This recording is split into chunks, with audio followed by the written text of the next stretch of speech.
So I have a question. What is the audience preference on the pronunciation of the word patina or patina? You have a preference? I'm just curious. It's good face. Patina. Thank you. And a little framing. 2008 was a very bad year. My father died. Many young people died. There was great loss and illness. So in the beginning of that very bad year, a very dear priest suggested to me that I prepare for my father's impending death by coming to see him and sitting down and doing some counseling. And I declined. And being a very good priest, he pursued counseling, suggested that I continue to come see him, that I sit down and do some counseling, and I continued to decline. He persisted, and finally I said that I would write to him. And so over the 15 months that ensued, I wrote quite a bit. My father died a couple of weeks into that, but what perpetuated in the weeks that followed was a great deal of grief and then subsequent deaths and illness and loss. So I found it to be very healing for me. And as an English teacher, I was actually practicing what I preached all those years. So it found it to be very, very helpful. My father died of a breathing disorder. So what I'm going to do is read 3 short poems. I'm not a poet, but Carol wouldn't let me read all this. So she's like that. I just pulled the 3 shortest bits, but sometimes the shortest bits have the most to say. So this first is called Dying Breath. We circle the bed to breathe life into the shell of my father.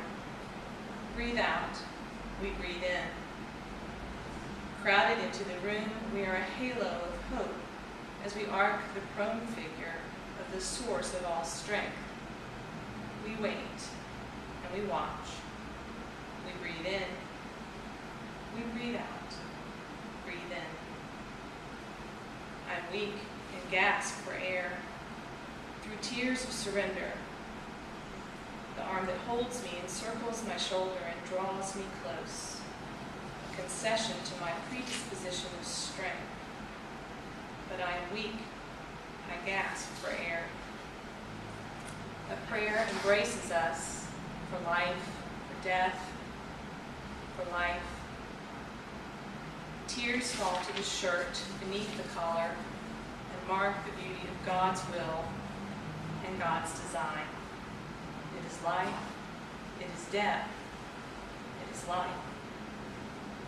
Breathe in, breathe out, fully human, fully divine. After death is life. Here's where the word patina comes in. This one is called, after my father's death, there was a 22-year-old who died in our church, and 5 years ago today, a 20-year-old who died. So to my priest, I'm burying so many in such a short time. Like a newly minted coin, you are bright and shiny. Will your time with us leave you worn and dulled from being tumbled in our pockets of grief? Or will the constant rubbing and kneading add a rich patina, a measure of what you are to us?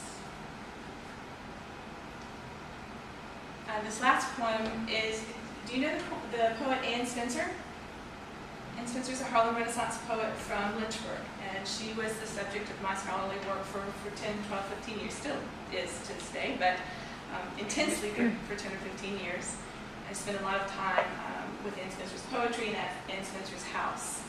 And so this poem is called Anne Spencer's Porch, because it started on Anne Spencer's porch and it ends on the road. If you read my bio, I traveled from Lynchburg to Lexington on curvy, windy 501, which is beautiful. So this is called Anne Spencer's Porch. This morning, a baby robin, mottled and awkward, landed on the concrete cold slab that is the porch of my hero poet. Stunned, it righted itself and blinked at the world. the world the same, but forever altered. The mother robin watched. She stayed close by, but left the baby alone for a time. When its stunned silence gave way to chirps, then squawks, the mother robin, as perfect and beautiful as the baby was unfinished and ugly, pulled a worm from the earth, effortlessly. The mother took the worm to the vast chasm that marked the fledgling's gaping need for sustenance. Then she pulled back, tugging the worm, insisting that the baby fight and pull and work for its food. Why? Was she trying to break the worm into pieces so the baby could swallow it more easily? The answer came hours later during my mountain drive, my contemplative space and time. Vast need can only be met by the one who seeks sustenance, asked and answered. Surely God's hand leads my questions and inscribes those answers in so many ways. And to think I could have missed his answer had I not taken time to watch the baby bird, to spill the hot tears, to embrace the deep loneliness that threatens to consume me.